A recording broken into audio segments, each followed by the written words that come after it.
Hi everyone, this is Tim. And this is Brandon, a student at Versatility.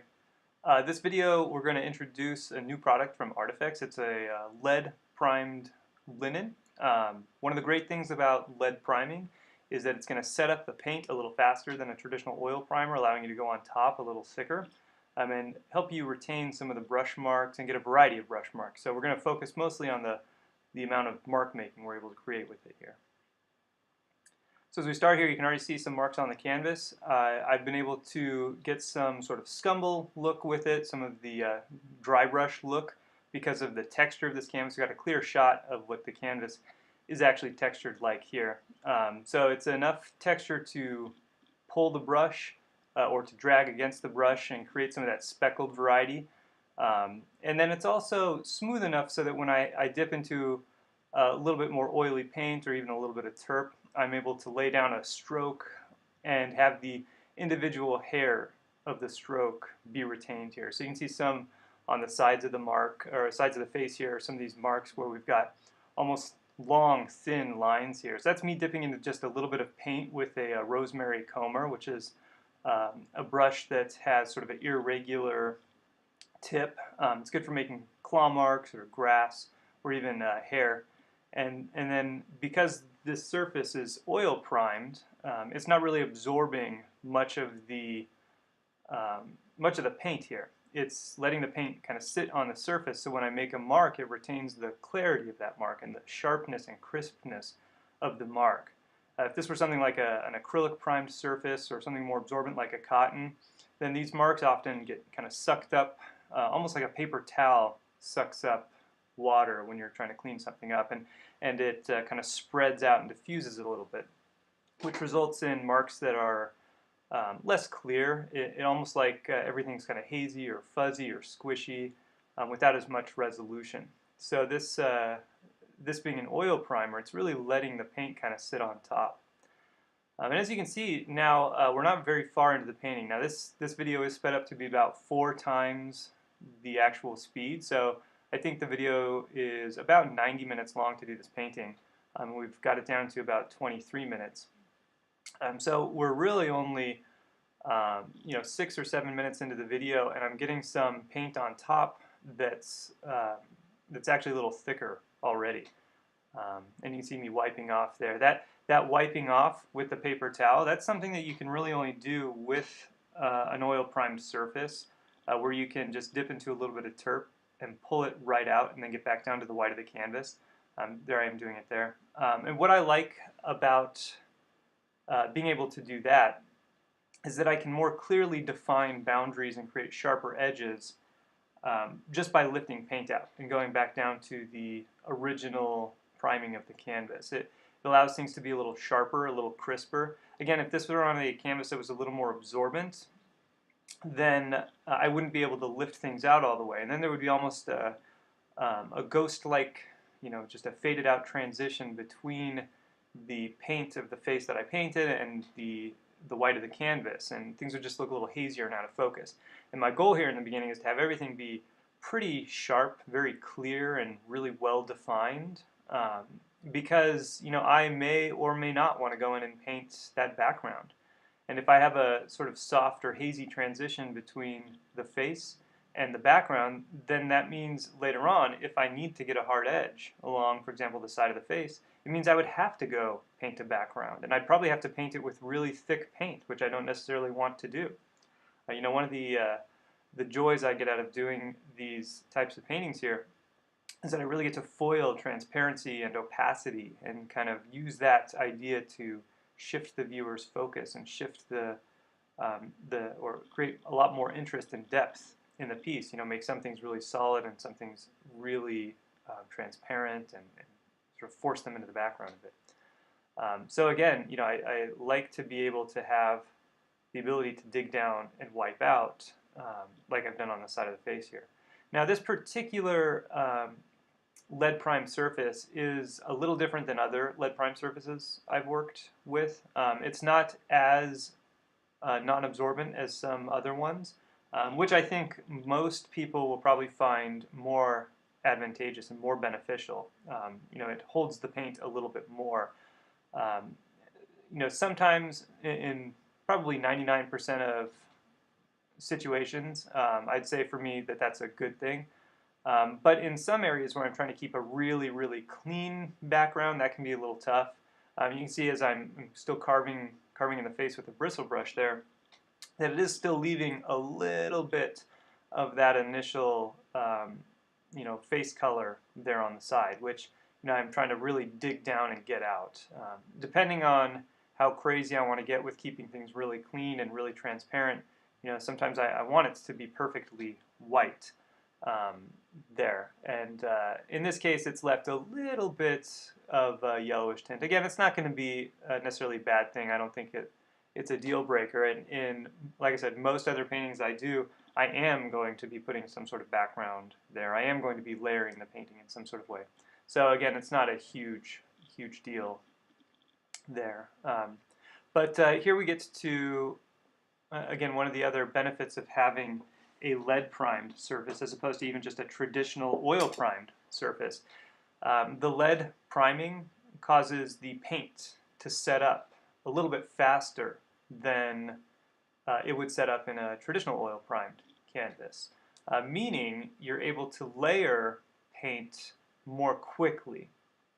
And it's especially good for working alla prima, wet into wet, because you have to get through all of the layers of painting in one day. And if your canvas is oil primed in such a way that it's not going to sort of coax the paint film into drying just a little bit or setting up a little bit, then it's sometimes really difficult to do this type of layering.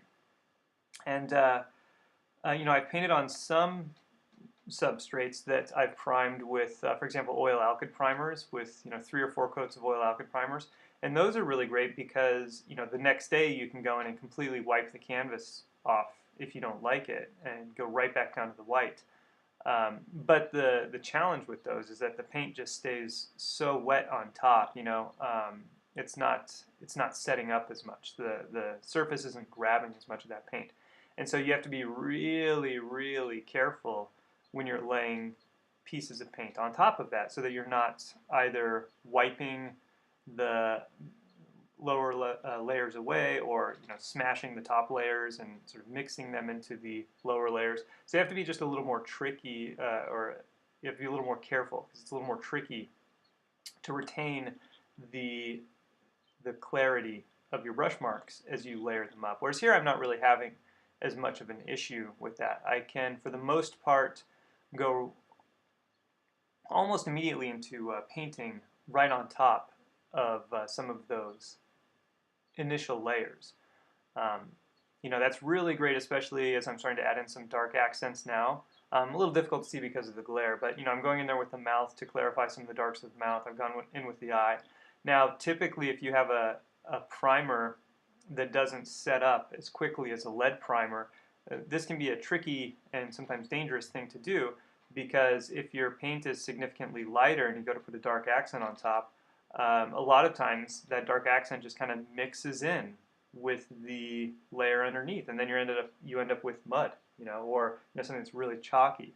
Whereas here I'm laying it right on top, and it's retaining that rich darkness. It's retaining the clarity that it might not otherwise retain. Aside from which, it's also retaining the quality of the brush mark, and by that I mean the kind of edges and the hairs that I'm trying to make with each mark. It's not spreading out, it's not diffusing, it's really staying on top of it. So this really does give you just a lot more control over how you want to handle your paint, with this type of lead primed surface. It's allowing me to lay down a lot of paint, and then towards the end I'll be able to make the decision if I want to soften things out, or if I want to leave a lot of this irregularity and harder edges. We've gone to the next sitting here with the model, so we've adjusted the camera angle so we can see this without glare. So now you can actually see a little bit closer what the true colors are, and a little more clearly the paint application in this painting here. You can see I've I haven't actually gone in too much into details yet. I'm starting with the mouth, and then I'll actually work my way up. It's something that I occasionally do with portraits. The mouth can be tricky and instrumental in creating a likeness. So sometimes I'll start there. Sometimes I'll start at the top and work my way down. I sort of take it by situation and whichever will benefit me the most. Keeping time as a consideration here. In this particular case, the eyes are almost completely in shadow, so I'm not going to be developing the eyes too much out. So there's other more important things to develop. You can see that I'm trying to scratch in the paint and create a harder edge on that left side.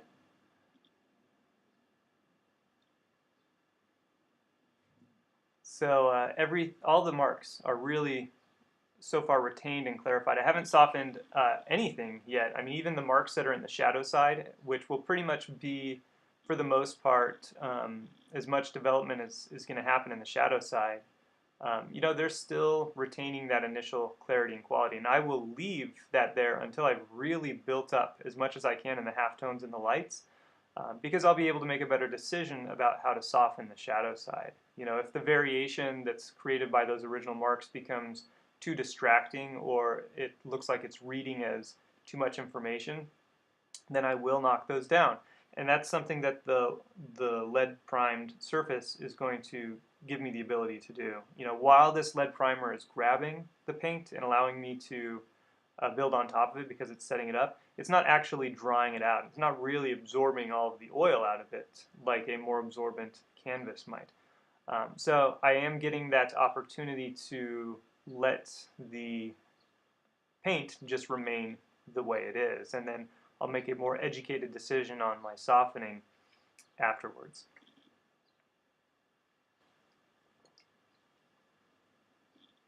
It looks like the paint has a nice glide over the surface. The brush glides over the surface nicely, and it seems to be retaining the values pretty well, as opposed to some of the acrylic surfaces I've worked with. It seems to sink in all the values. Yeah, that is one of the advantages of a surface like this, and it allows you to paint a lot more directly, a lot more cleanly. I have had a lot of students, starting whose only experience has been working on acrylic primed surfaces, and they have a lot of issues trying to get some of the chroma, some of the values that they want. You can be able to manipulate some of the edges without getting the mushy edges, and a lot of that is just a factor of the type of substrate that the student is working on. And it's really difficult to do a painting that is like some of these other masters and some of these other really great artists are producing without working on a substrate that's similar to it. You're having to modify your working method quite a bit. And in some cases here, as I've just done on this painting, I had to reshape the nose, so I was able to just lift that little bit of shadow nose right up and sort of reshape it without having to mix a lot of colors. I didn't go thicker to correct that shape like I might have to if this were an acrylic primed or more absorbent canvas. I was able to just take the brush and scoop a little bit of paint off and then just go right back on top of it, which is nice.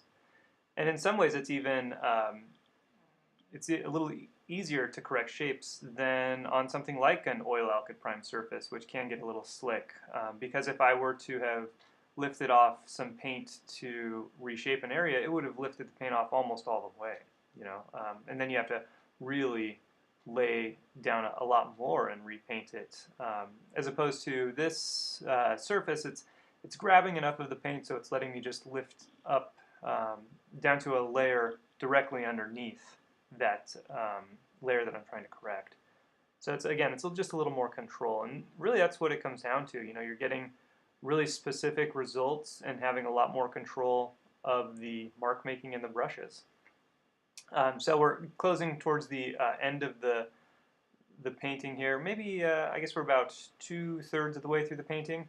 So I have knocked down some edges. I've tried to paint all the pieces of color as closely as I can, but now I'm going to start to control a little more of the detail buildup. So while I'm shaping some things down, I did start by softening a few things out, and we'll build more paint on top of it. I do start to get quite a bit thicker towards the end of this painting, and that's a way to be able to introduce again, harder edges when you have a lot of paint film built up. Sometimes, in some situations, it's the only way to create harder edges with a lot of paint buildup.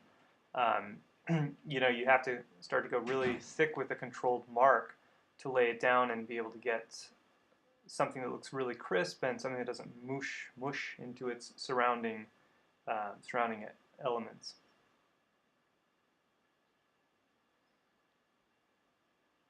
So Brandon, you've worked on both oil alkyd surfaces and you've worked on, I believe, some traditional oil primed surfaces, maybe like a double oil primed linen. Have you noticed a difference between the two as far as the paint handling? I've been working on the oil alkyd surface lately, and I've noticed that my initial painting layers, my underpainting, hasn't been sticking as much as I might like when I add subsequent layers. I've been accidentally removing or unintentionally removing the underpainting layer and having to reestablish everything. Hmm. Yeah, yeah. That's again something common with a surface that has so much primer that it's difficult to set the stages, set up the different layering. So that's almost the reverse problem, the extreme polar opposite problem of having an acrylic primed surface, which is absorbing too much. Now you're talking about an oil alkyd surface, which is absorbing so little that you're having to do everything almost completely directly. Yeah, it's a tough balance to find. A lot of people experiment with different amounts of primer on them. 2 coats, 1 coat, 2 coat, 3 coat, 4 coat, to try and find that. But sometimes it's also a function of some of the other elements that are put into a primer. Some companies will put things like marble dust in it in like a lead primer to allow the paint to grab a little and set up a little and allow you to layer. And then that, along with the fact that it is a lead ground, which encourages the paint to kind of set up a little more. It does make it an easier process to paint. And when we look historically, this is the ground that painters were using historically, and it makes sense because it allowed one a lot of versatility and flexibility in creating a painting and painting in different ways, whether or not that be very, very direct, like we look at someone like Velasquez who might be painting something, a head study all in one sitting, or we look at somebody who's painting very, very layered. It's a lot more, like I said, flexibility and versatility associated with this type of primer, that it can help you solve a lot of the issues associated with painting. And that's important too because as I was telling Brandon here earlier, a lot of the work I had to do when I first started teaching, getting students who were just sort of casual students getting into trying to be better painters, most of them were working on subpar surfaces or with materials that weren't as good as they ought to be, and half of the teaching I was doing was trying to either help them overcome a lot of the poor qualities of these materials, or just convincing them to use better materials so that they don't have to worry about solving issues that they shouldn't have to be worrying about solving, issues that old masters would never have had to have solved because they were already working on a material and a priming that was ideally suited for the type of painting that they were going to be doing. I pulled out a small brush here. It's a rosemary comber, which is my favorite brush to use, especially for paintings like this where I'm trying to suggest a lot of information rather than paint things literally with tiny brushes. Those hairs get kind of splayed, and I can go in there and make tiny little marks. And of course, because of the primer, and I'm using now pure paint straight out of the tube, some Michael Harding paint, which has a great consistency to paint with directly out of the tube. I'm able to lay little marks on here and really get in there and get some final little bits of detail without anything mushing up, without anything spreading out, sinking together. I reshaped the head one more time with just some turp and a relatively clean brush, and knocked in some hair, starting to get some more calligraphy type brush strokes with that hair. Really make the piece a little more interesting beyond just representational portrait. Oh, a little too much turp there. You can see as I'm designing paintings, really getting the idea of this abstract shape on the canvas by carving in. I don't want to get too much paint buildup. I want this particular study to stay fairly clean looking, very intentional looking. So I'm really using my bristle brushes and paper towel and a lot of turp to really dig in there um, as I develop marks that look a little more beautiful, long, fluid, a little more dynamic, but just cautiously building up some of that design. And then this is something that I'll do sometimes here. I'm actually laying paint in to reproduce the shapes, in this case it's collar, as I see it, a little more literally. And then what you'll see is I'll go and I'll scrape a lot of it out and create some mark making and design making by removing the paint as opposed to just applying paint. And for me, that's why a surface like this is really, really not just useful but necessary, because I'm not just working on this premise that I'm always going to be adding, adding, adding, adding, adding. I will take a step back and remove if necessary, and especially if I start to feel something is too heavy or dominating. Too much paint in an area can really attract a lot of visual attention. So here I'm using a brush to lift off some paint and make bigger marks that are a little more dynamic and really help the viewer kind of flow into the face, help that portrait sort of fade into the surrounding elements. So I did that by removing paint on the bottom left. I did it on the bottom right there by sort of a dry brush technique. So there's lots of ways you can accomplish that, but you want to have a surface that gives you enough grab to build on top of it for thicker areas, so you can do a lot of sculpting like I've been doing with the head here, and also one that will allow you to remove paint and get as clean as you want and really shift a lot of design with a lot more control, in this case using transparencies. Another great thing about this panel is that it is not just lead primed linen, but it's lead primed linen mounted to an ACM panel. That's an aluminum composite material panel. And that means that it's really solid, it's fairly lightweight, and it's very durable. It's much, much less likely to bend or get punctured than something like a foam core board. And it's going to be a lot more resistant, completely resistant to any moisture causing it to warp. So it's going to be nice and solid, non-warping, as pretty much as close to long-lasting and archival as we're able to get here.